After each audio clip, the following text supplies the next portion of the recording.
నమస్కారం ఘంటారావానికి స్వాగతం. ముందుగా ప్రధానాంశాలు. నేడు పవన్ కేంద్ర మంత్రి గజేంద్ర షెకావత్తో చంద్రబాబు భేటీ. సీట్ల సర్దుబాటు అంశం కొలిక్కి తెచ్చేందుకు కసరత్తు.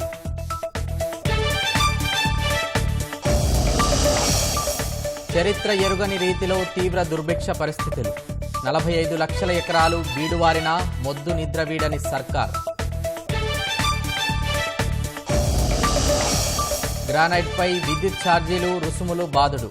పరిశ్రమలను నడపలేమంటూ యజమానులు గగ్గోలు.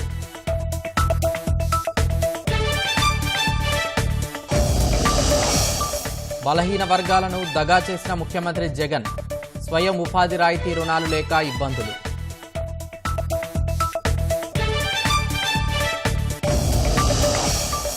ఎన్నికల కమిషనర్ అరుణ్ గోయల్ రాజీనామా.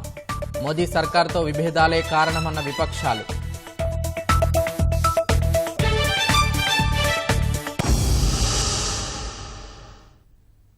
తెలుగుదేశం, జనసేన, భాజపా మధ్య పొత్తు ఖరారవ్వడంతో సీట్ల సర్దుబాటుపై 3 పార్టీలు తీవ్ర కసరత్తు చేస్తున్నాయి. ఎవరెక్కడ పోటీ చేయాలన్న దానిపై నేడు 3 పార్టీల నేతలు చర్చించే అవకాశం ఉంది. హైదరాబాద్ నుంచి అమరావతి రానున్న చంద్రబాబు, పవన్ కళ్యాణ్ కేంద్ర మంత్రి గజేంద్ర షెకావత్తో భేటీ అయ్యే అవకాశం ఉంది. సీట్ల సర్దుబాటుపై చర్చించి 2 రోజుల్లో మలి జాబితా అభ్యర్థుల ప్రకటన చేసేలా చంద్రబాబు ముమ్మర కసరత్తు చేస్తున్నారు.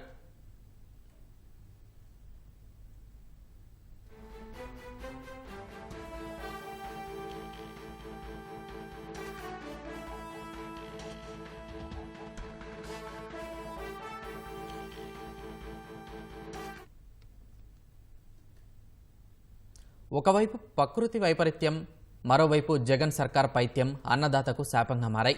100 ఏళ్ల వ్యవసాయ చరిత్రలో ఎన్నడూ లేనంతగా రాష్ట్రంలో పంటల సాగు తగ్గిపోయింది. కరువుకు తోడు మిగ్జాం తుపాను రైతుల్ని నిండా ముంచింది. జగన్ సర్కార్ మాత్రం పట్టుబట్టి మరీ పెట్టుబడి సాయాన్ని తగ్గించింది.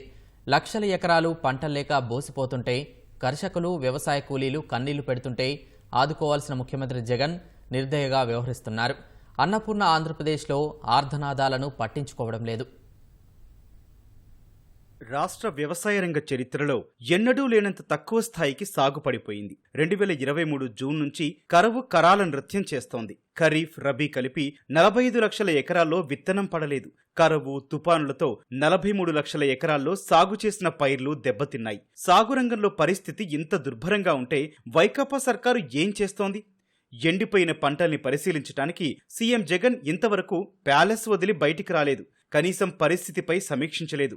వ్యవసాయం సుసంపన్నం, రాష్ట్రానికి సౌభాగ్యం అనే పుస్తకాలు విడుదల చేస్తూ సంబరపడిపోతున్నారు. రాయితీ విత్తనాలిచ్చామంటూ పదే పదే వల్లెవేస్తున్నారు. వానలే లేకపోతే విత్తనాలు ఎలా వేస్తారనే ఇంగితం సర్కారుకు కరవైంది. 6 నెలలుగా అన్నదాతలు కన్నీరు మున్నీరవుతున్నా, కూలీల కుటుంబాలు ఆకలి కేకలు పెడుతున్నా జగన్ చెవికెక్కడం లేదు.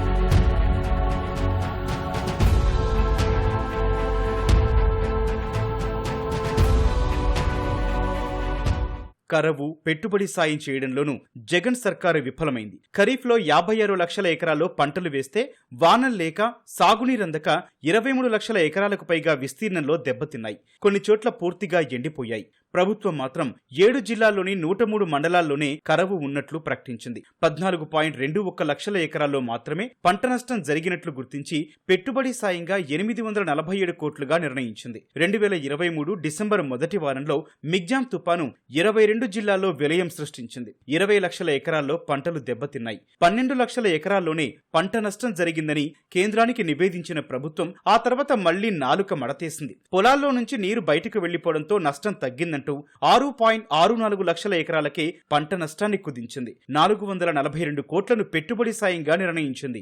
ప్రభుత్వం ఈ మిచోంగ్ తుఫాన్కి నష్టపరిహారం ఇచ్చింది. కేంద్ర ప్రభుత్వం కూడా మేము ఏదో ఇచ్చేస్తున్నాం అంటున్నారు. కానీ వాస్తవంగా చూస్తే ఈ పంట పోయిన విస్తీర్ణానికి వాళ్ళు ఇచ్చే నష్టపరిహారానికి భూమికి ఆకాశానికి ఉన్నంత తేడా ఉంటుంది. అంటే వాస్తవంగా పోయింది చాలా పెద్ద ఎత్తున ఉంటుంది, కానీ ఇచ్చేది వాళ్ళు ఎంగిలి మెతికిలు ఇస్తున్నట్టుగా కొద్దిగా ఇస్తున్నారు. ఇప్పటికే చెరుకు విస్తరణ 4 రెట్లు తగ్గిపోయింది. గతంలో చెరుకు సంబంధించి కూడా అక్టోబర్లో క్రషింగ్ ప్రారంభిస్తే మార్చి నెల వరకు పూర్తిగా క్రషింగ్ జరిగేది. సుమారుగా ఒక 6 నెలల పాటు క్రషింగ్ జరిగేది. కానీ ఇప్పుడు ఏంటంటే డిసెంబర్లో ప్రారంభిస్తున్నారు, ఫిబ్రవరి ఆఖరికి క్రషింగ్ అయిపోతుంది. ఖర్చులు సరిపడా రాకపోవటం, అట్లాగే మిగులు లేకపోవటం, వీటన్నిటితో కూడా ఏంటంటే ఈరోజు రైతు వ్యవసాయాన్ని వదిలిపెట్టి వేరే ప్రాంతానికి వెళ్ళే పరిస్థితి వస్తుంది, వేరే వృత్తుల వైపు కూడా వెళ్ళేటువంటి పరిస్థితి వస్తూ ఉంది. ఉమ్మడి రాష్ట్రంలో తీవ్ర కరువు ఎదురైనప్పుడు సైతం ఇంత తక్కువ సాగు నమోదు కాలేదని వ్యవసాయ శాఖలోని సీనియర్లు వివరిస్తున్నారు. 2014-15 ఖరీఫ్లో 238 మండలాల్లో కరువు ప్రకటించారు. అప్పుడు 1,27,00,000 ఎకరాల్లో పంటలు సాగయ్యాయి. మరి 2023-24 సంవత్సరంలో ఖరీఫ్ రబీలకు కలిపి 103 మండలాల్లోనే కరువు ఉన్నట్లు వైకాపా సర్కారు ప్రకటించింది. 2 సీజన్లలో కలిపి 1,30,00,000 ఎకరాల్లో పంటలు వేశారు. కరువు మండలాలు తగ్గించినా సాగు విస్తీర్ణం ఎందుకు పెరగలేదో వైకాపా సర్కార్కే తెలియాలి. రాష్ట్ర ప్రభుత్వం ప్రకటించినటువంటి కరువు మండలాల్లో ఈ ప్రకాశం జిల్లా నుంచి ఒక్క మండలం కూడా కరువు మండలంగా ప్రకటించిన ప్రతిపాదన పంపించలే. ఇది చాలా దుర్మార్గమైన విషయం. అంటే ఇంత కరువు తాండవిస్తున్నా కూడా కరువు మండలాలుగా ప్రకటించడానికి శ్రద్ధ చూపకపోవటంలో అసలు ఈ రైతాంగం వెళ్ళ ఇక్కడ ఈ ప్రాంతం వెళ్ళ ఈ ప్రభుత్వానికి ఉన్నటువంటి శ్రద్ధ ఎట్లాంటిదో అర్థమవుతుంది. చాలా దుర్మార్గం ఇది. ఇన్పుట్ సబ్సిడీ కానివ్వండి, రుణాలు వాయిదాలు వేయటం కానివ్వండి, మిగతా కరువుల వలన వచ్చేటువంటి రాయితీలు ఏవీ రాకుండా పోయినాయి. గతేడాది జూన్ ఆగస్టులో వానలు ముఖం చాటేశాయి. అక్టోబర్ నవంబర్లోనూ వర్షాలు లేవు. ఖరీఫ్ రబీలో దుర్భిక్షం వెంటాడింది. సాధారణం కంటే జూన్లో 31.5%, ఆగస్టులో 55%, అక్టోబర్లో 87.7%, నవంబర్లో 37.9% తక్కువగా వానలు కురిశాయి. నవంబర్లో 37.9% తక్కువగా వానలు కురిశాయి. ఖరీఫ్లో 2023 సెప్టెంబర్ ఆఖరు వరకు 466 మండలాల్లో పొడి వాతావరణం కనిపించింది. 335 మండలాల్లో ఒక డ్రై స్పెల్, 119 మండలాల్లో 2 డ్రై స్పెల్స్, 12 మండలాల్లో 3 డ్రై స్పెల్స్ వచ్చాయి. ఒక డ్రై స్పెల్ అంటే వరుసగా 21 రోజులు వర్షాలు లేకపోవడం.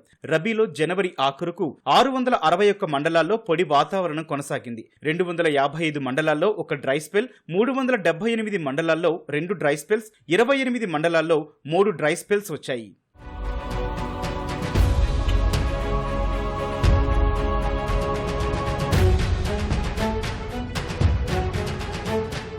ఖరీఫ్లో శ్రీ సత్యసాయిలో 37%, చిత్తూరులో 39%, అన్నమయ్యలో 41%, పల్నాడులో 47% విస్తీర్ణంలో మాత్రమే పైర్లు వేశారు. రబీలోనూ పరిస్థితి మారలేదు. పార్వతీపురం మన్యంలో 45%, ఎన్టీఆర్ అన్నమయ్య జిల్లాలో 57% మాత్రమే పంటలు వేశారు.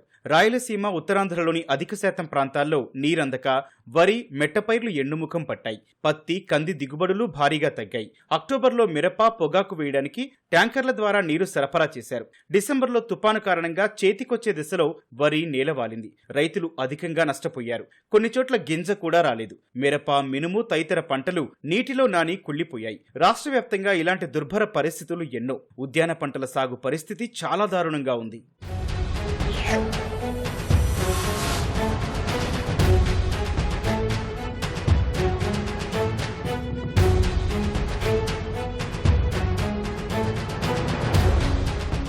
ఖరీఫ్ గణాంక శాఖ లెక్కలు, రబీ వ్యవసాయ నివేదిక ప్రకారం 2023-24 సంవత్సరంలో సాగు పరిస్థితి చాలా దారుణంగా ఉంది. ఖరీఫ్లో 31,12,500 ఎకరాలు, రబీలో 14,10,700 ఎకరాలు, మొత్తంగా కలిపి 45,33,200 ఎకరాల్లో పంట విస్తీర్ణం తగ్గిపోయింది. ఎకరా వరి సాగు తగ్గిందంటే 25 క్వింటాల ధాన్యం దిగుబడికి విఘాతం కలిగినట్లే. అలాంటిది ఒక్క ఏడాదిలోనే 12 లక్షల ఎకరాల్లో వరి సాగు తగ్గితే 3 కోట్ల క్వింటాల దిగుబడి పడిపోయినట్లే. శనగ 7.52 లక్షల ఎకరాల్లోనే సాగైంది. కంది సాగు విస్తీర్ణం 1.12 లక్షల ఎకరాలు తగ్గింది. రబీలో మినుము సాగు 1.52 లక్షల ఎకరాల మేర తగ్గింది. పత్తి సాగు సాధారణం కంటే 5.15 లక్షల ఎకరాలు తక్కువగా నమోదైంది. ఖరీఫ్లో 11.75 లక్షల ఎకరాల్లోనే నూనె గింజలు సాగయ్యాయి. రాయలసీమలో ప్రధాన పంట అయిన వేరుశెనగ సాగు భారీగా తగ్గిపోయింది. రైతులు ప్రత్యామ్నాయ పంటలు వేసినా కలిసి రాలేదు. పత్తి, మిరప, ఇతర పంటలు వేసిన రైతులకు నష్టాలే మిగిలాయి. ఆహార ధాన్యాల విషయానికొస్తే ఖరీఫ్లో 8,50,000 ఎకరాలు, రబీలో 13,37,500 ఎకరాల మేర సాగు విస్తీర్ణం తగ్గిపోయింది. నూనె గింజలు ఖరీఫ్లో 10,60,000 ఎకరాలు, రబీలో 92,500 ఎకరాల్లో సాగు పడిపోయింది. కూరగాయలు, ఇతర పంటల విషయానికొస్తే ఖరీఫ్లో 6,27,500 ఎకరాలు, రబీలో 2,97,500 ఎకరాల్లో సేద్యం తగ్గింది. వాణిజ్య, ఉద్యాన పంటలు ఖరీఫ్లో 5,74,000 ఎకరాలు, రబీలో 95,000 ఎకరాల మేర సాగు కుచించుకుపోయింది. జగన్ సర్కార్ తీరు చూస్తుంటే పరిశ్రమలపై కక్ష కెట్టిందేమో అనిపిస్తోంది. 5 ఏళ్ల పాలనలో కొత్త పరిశ్రమలు తీసుకురాలేదు సరికదా, ఉన్న వాటిని తరిమేశారు. ఎంతో మందికి ఉపాధి కల్పించే గ్రానైట్ పరిశ్రమలకు తాళం వేయించేస్తున్నారు. గత ప్రభుత్వాలు ఇస్తున్న రాయితీల్ని ఎగ్గొట్టిన ప్రభుత్వం యాజమాన్యాలపై విద్యుత్ ఛార్జీలు, రకరకాల రుసుములతో బాదుడు బండమోపి ముక్కుపిండి వసూలు చేస్తోంది. రీసర్వే కోసం తయారు చేసిన రాళ్లను ప్రభుత్వం తీసుకోకపోవడంతో యాజమాన్యాలు రోడ్డున పడే దుస్థితి నెలకొంది. ఫలితంగా మేం పరిశ్రమలు నడపలేం మహాప్రభు అంటూ యాజమాన్యాలు మూసివేత బాటపట్టాయి.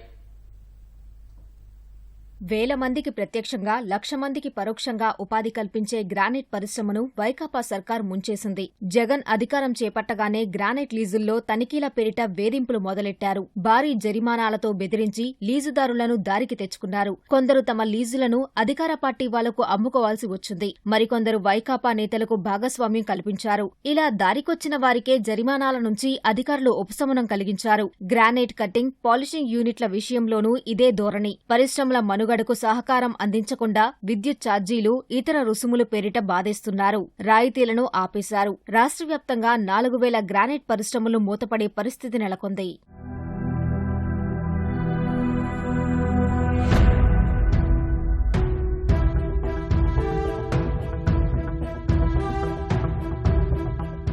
ప్రకాశం, బాపట్ల, పల్నాడు, చిత్తూరు, అనంతపురం, శ్రీకాకుళం, విశాఖపట్నం, అనకాపల్లి తదితర జిల్లాల్లో దశాబ్దాల తరబడి గ్రానైట్ పరిశ్రమలు ఉన్నాయి. వేల మందికి ఉపాధి కల్పించే ఈ పరిశ్రమలకు గత ప్రభుత్వాలు మద్దతుగా నిలిచాయి. వైకాపా ప్రభుత్వం వచ్చినప్పటి నుంచి కష్టాలు మొదలయ్యాయి. గ్రానైట్ కట్టింగ్, పాలిషింగ్ యంత్రాలకు విద్యుత్ వినియోగం ఎక్కువ. ఇప్పుడు ఈ విద్యుత్ ఛార్జీలే తలకు మించిన భారమయ్యాయి. గతంలో యూనిట్ ధర ₹6.50 ఉండగా ఇప్పుడది ట్రూ అప్ ఛార్జీలు, ఇతరాలతో కలిపి ₹9 చేరింది. విద్యుత్ ఛార్జీల్ని యూనిట్ కు ₹6.50 నుంచి ₹3.50 చేస్తానని జగన్ పాదయాత్రలో హామీ ఇచ్చారు. సీఎం అయ్యాక పట్టించుకోలేదు. 2 ఏళ్ల కిందట హడావిడిగా యూనిట్ కు ₹2 తగ్గిస్తున్నట్లు ఉత్తర్వులిచ్చినా అమలు చేయలేదు. కోవిడ్ సమయంలో గ్రానైట్ పరిశ్రమలకు 3 నెలల విద్యుత్ ఛార్జీలను ప్రభుత్వం చెల్లిస్తుందని హామీ ఇచ్చారు. ఈ మొత్తం 187 కోట్లు కాగా ఇప్పటికీ చెల్లించలేదు. పరిశ్రమల ప్రోత్సాహకాల కింద ఇచ్చే సొమ్మును 3 ఏళ్లుగా విడుదల చేయడం లేదు.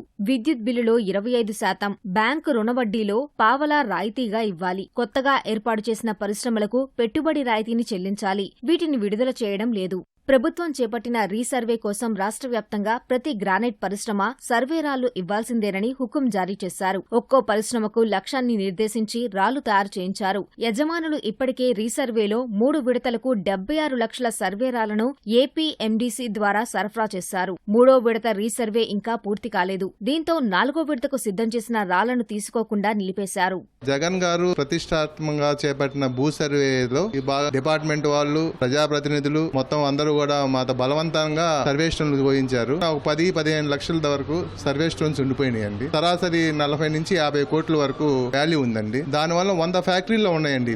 వాళ్ళ పరిస్థితి నడిపే పరిస్థితి లేదు. ఎమ్మెల్యేలు, ఎంపీలు, మినిస్టర్లు, అధికారుల దగ్గరికి గత 3 నెలలుగా మేము పోరాడుతా ఉన్నామండి. ఫ్యాక్టరీలు నడిపే పరిస్థితి లేదు, జీతాలు ఇచ్చే పరిస్థితి లేదు, కరెంటు బిల్లు కట్టే పరిస్థితి లేకుండా మా పరిస్థితి లాగైంది. వెళ్ళి తిరుగుతా ఉన్నాం కూడా దాని మీద ఇప్పుడు ఎటువంటి స్పందన లేదు. సర్వే స్టోన్స్ గురించి మేము కొయ్యము అని చెప్పినప్పుడు డిపార్ట్మెంట్ వారు ఇక్కడికి వచ్చి ఫ్యాక్టరీల మీద టేపులు తీసుకొని కొలతలు కొలిసి మీరు బ్లేడ్ కి రాళ్లు ఇవ్వకపోతే మీ మీద కేసులు రాస్తాం, కాబట్టి మీరు కొయ్యాల్సిందే, మేము రాయి ఫ్రీగా ఇస్తాం, ఒత్తిడి పెట్టి మా చేత రాళ్లు కొంచారండి. కొంచే క్రమంలో 1 నెల దాటిన తర్వాత వాళ్ళు ఫ్రీ రాయి ఈకపోగా క్వారీల దగ్గర రాళ్లు లేనందువలన డంపుల్లో డోర్లలో తీసుకొచ్చిన రాళ్లు కూడా మేము రేట్ ఇచ్చి కొనుక్కొని ఆ రాళ్లు ఇలా సప్లై చేస్తుంటే చిత్తూరు, శ్రీకాకుళం జిల్లాలకు తప్ప మిగిలిన వాళ్ళకి ఎవరికి సర్వే స్టోన్స్ ఆర్డర్ ఇవ్వకుండా సుమారు 6 నెలల నుంచి మమ్మల్ని ఇబ్బంది పెడుతున్నారు. గ్రానైట్ పరిశ్రమలకు వైకాపా ప్రభుత్వం స్లాబ్ విధానం తీసుకొచ్చింది. దీని ప్రకారం ఒక్కో పరిశ్రమలో ఎన్ని కట్టింగ్ బ్లేడ్స్ ఉంటాయో వాటికి ప్రతి నెల నిర్దేశిత మొత్తం చెల్లించాలి. ప్రకాశం జిల్లా పరిధిలోని పరిశ్రమల్లో బ్లేడుకు 27,000, ఇతర జిల్లాల్లో బ్లేడుకు 22,000గా ధర ఖరారు చేశారు. ప్రకాశం జిల్లా చీమకుర్తిలో లభించే గెలాక్సీ వంటి అంతర్జాతీయ మార్కెట్లో డిమాండ్ ఉండే రకానికి మార్టూరు, బల్లికురువ, సంతమాగులూరు తదితర ప్రాంతాల్లో లభించే స్టీల్ గ్రే, బ్లాక్ పెరల్ వంటి కలర్ గ్రానైట్ రకానికి ఒకే స్లాబ్ ధర ఉంది. దీంతో ₹22,000 స్లాబ్ కు తగ్గించాలని యజమానులు 2 ఏళ్లుగా కోరుతున్నారు. ఈ మేరకు తగ్గిస్తామని చెప్పిన గనుల శాఖ మంత్రి పట్టించుకోలేదు. ప్రభుత్వ చర్యల వల్ల కోట్లలో నష్టపోతున్నామని, ఇక పరిశ్రమలు పూర్తిగా మూసేయడమే తమ ముందు ఉన్న మార్గమని యజమానులు వాపోతున్నారు. నా అంటూనే బలహీన వర్గాలను దగా చేయడంలో ముఖ్యమంత్రి జగన్ను మించినోళ్లు ఉండరు. ఎందుకంటే 5 ఏళ్లుగా వెనుకబడిన వర్గాలను దెబ్బ మీద దెబ్బ కొడుతూనే ఉన్నారు. వెన్నెముక కులాలంటూ మాటల్లో వారిని పైకి ఎత్తుతూనే చరిత్రలో ఎన్నడూ ఏ ముఖ్యమంత్రి చేయని విధంగా వారి వెన్ను విరిచారు. 56 కార్పొరేషన్లను ఏర్పాటు చేశామంటూ గొప్పలకేమీ తక్కువ లేదు. కానీ వాటిని తన వందిమాగధులు అనుచరులకు పదవులు కట్టబెట్టే రాజకీయ పునరావాస కేంద్రాలుగా మార్చేశారు. స్వయం ఉపాధి రాయితీ రుణాలు పొంది పేదరికాన్ని జయించే అవకాశం బీసీలకు లేకుండా చేశారు.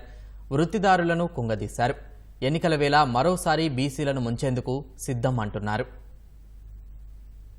పాదయాత్రలో ఊరూరా తిరుగుతూ బీసీల దశ మార్చుతానన్న జగన్ అధికారం చేపట్టగానే తొలి దెబ్బను బలహీన వర్గాలకు అత్యంత కీలకమైన కార్పొరేషన్లపైనే వేశారు. ఏళ్ల తరబడి బీసీలకు అందుతున్న స్వయం ఉపాధి రాయితీ రుణాలకు తిలోదకాలిచ్చారు. బీసీలు సొంత కాళ్లపై నిల్చునేలా ఆర్థికంగా చేయూతనివ్వడం, ఉపాధి కల్పించడం బీసీ ఆర్థిక సహకార సంస్థ లక్ష్యం. బీసీల్లోని వివిధ వర్గాలకు సంక్షేమ పథకాలు అందిస్తున్నా వారిని శాశ్వతంగా పేదరికం నుంచి బయటపడేసేందుకు రాయితీ రుణాలు తిరుగులేని అండనిస్తాయి. సరిగ్గా ఇక్కడే జగన్ దెబ్బ కొట్టారు. వాటి అండలేకుండా చేశారు. గత పాలకులంతా స్వయం ఉపాధికి సబ్సిడీ రుణాలిచ్చి వారికి దన్నుగా నిలిచారు. వైకాపా ప్రభుత్వం మాత్రం బీసీ కార్పొరేషన్, బీసీ కులాల కార్పొరేషన్లను నామమాత్రంగా మార్చేసింది. తన 5 ఏళ్ల కాలంలో రేషన్ పంపిణీ వాహనాలకు 132 కోట్లు రాయితీగా ఇచ్చి మమా అనిపించింది. తెదేపా హయాంలో 4 ఏళ్లలో ఇచ్చిన 1626 కోట్ల రూపాయలతో పోలిస్తే వైకాపా ఇచ్చింది 8%. బ్యాంకు వాటాతో కలిపి మొత్తం 2400 కోట్లతో పోలిస్తే 8.3%. తెదేపా 5 ఏళ్ల హయాంలో 3.15 లక్షల మంది బీసీలకు సాయం అందించింది. వైకాపా ఏలుబడిలో లబ్ధి పొందిన వారి సంఖ్య 3800. తన 5 ఏళ్ల పాలనలో జగన్ వెనుకబడిన తరగతులకు చేసిందేమిటో తేటతెల్లం కావడానికి ఇంతకు మించిన గణాంకాలు ఏం కావాలి?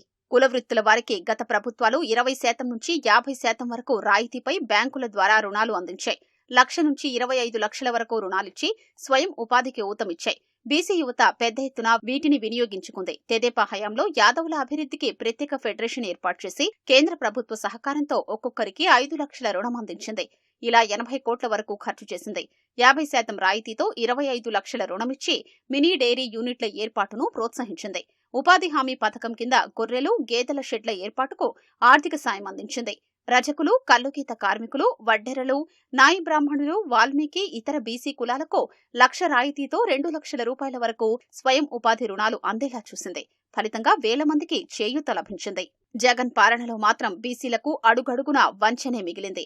బీసీల విషయంలో జగన్ 5 ఏళ్లుగా అబద్ధాలు ఆడుతూనే ఉన్నారు.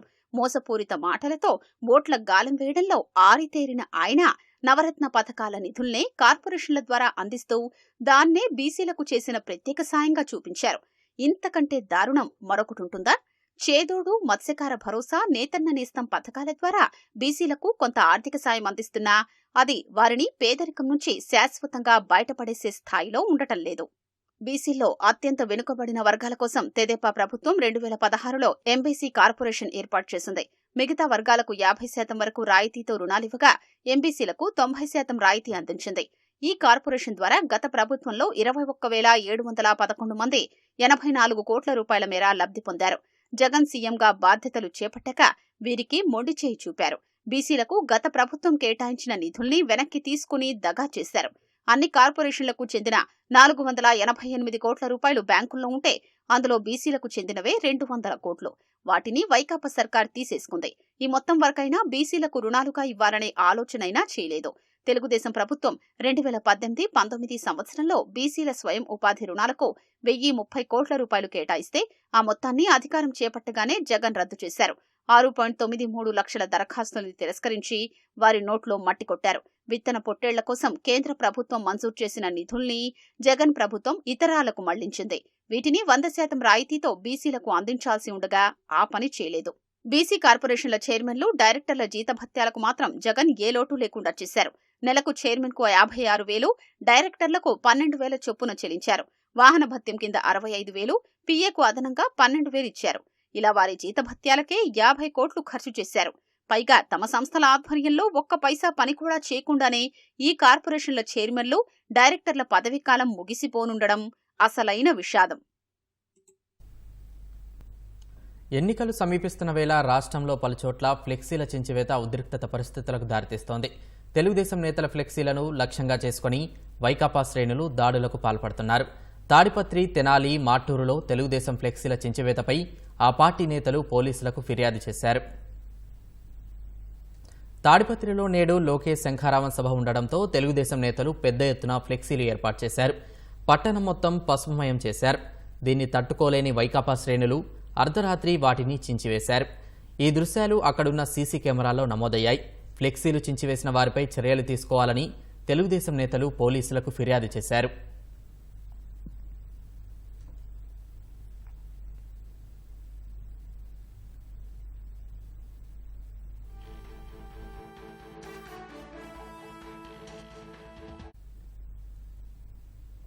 గుంటూరు జిల్లాలోని తెలుగుదేశం నేతల ఫ్లెక్సీల చించివేత కొనసాగుతోంది. గుంటూరు జిల్లా తెనాలి మండలం బుర్రిపాలెంలో వైకాపా నేతలు తెలుగుదేశం జనసేన పార్టీల ఫ్లెక్సీలు చించివేశారు. పైగా తెలుగుదేశం నేతలే జనసేన ఫ్లెక్సీలు చించివేశారంటూ పుకార్లు సృష్టిస్తున్నారని తెలుగుదేశం నేతలు ఆరోపించారు.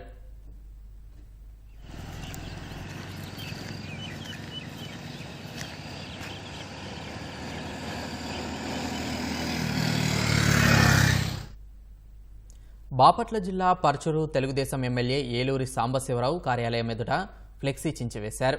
మాటూరు మండలం ఇసుకదర్శిలోని క్యాంపు కార్యాలయం వద్ద ఏర్పాటు చేసిన భారీ ఫ్లెక్సీని వైకాపా కార్యకర్తలు చించివేయడంపై తెలుగుదేశం శ్రేణులు ఆందోళన వ్యక్తం చేశారు. ఫ్లెక్సీలు చించివేసిన వారిపై చర్యలు తీసుకోవాలని తెలుగుదేశం నేతలు డిమాండ్ చేశారు. ఎన్నికల కమిషనర్ అరుణ్ గోయల్ రాజీనామాపై విపక్షాలు అనుమానం వ్యక్తం చేశాయి. కేంద్ర ఎన్నికల సంఘంతో విభేదాలు కారణమా, మోదీ సర్కార్తో అభిప్రాయ భేదాలా అని కాంగ్రెస్ ప్రశ్నించింది. Calcutta high court judge justice Gangopadhyay ఎన్నికల్లో పోటీ చేయడానికి రాజీనామా చేశారా అని నిలదీసింది. లోక్సభ ఎన్నికలకు కొద్ది రోజుల ముందు కమిషనర్ రాజీనామాతో స్వేచ్ఛాయుత పారదర్శక ఎన్నికలు ఎలా సాధ్యమని ప్రశ్నించింది. ఎన్నికల సంఘం భాజపా అనుబంధ విభాగంగా మారిందని ఉద్ధవ్ వర్గ శివసేన నేత సంజయ్ రౌత్ విమర్శించారు. గత 10 ఏళ్లలో ఈసీ ప్రైవేటీకరణ అయిందని అభిప్రాయపడ్డారు. ఎన్నికల విషయంలో భాజపా పెద్దలు ప్రధాన ఎన్నికల కమిషనర్ ఒత్తిడికి తలొగ్గకుండా రాజీనామా చేసిన అరుణ్ గోయల్కు సెల్యూట్ చేస్తున్నానని బెంగాల్ సీఎం మమతా బెనర్జీ అన్నారు. రాజీనామాకు దారితీసిన కారణాలతో కేంద్రం ప్రకటన చేయాలని సిపిఎం డిమాండ్ చేసింది. ఎన్నికల వేళ ఆయన రాజీనామా అనుమానాస్పదంగా ఉందని శరత్ చంద్ర పవార్ ఎన్సీపీ పేర్కొంది. రాజీనామాకు అరుణ్ గోయల్తో పాటు కేంద్రం సమాధానం చెప్పాలని MIM chief Asaduddin Owaisi demand చేశారు.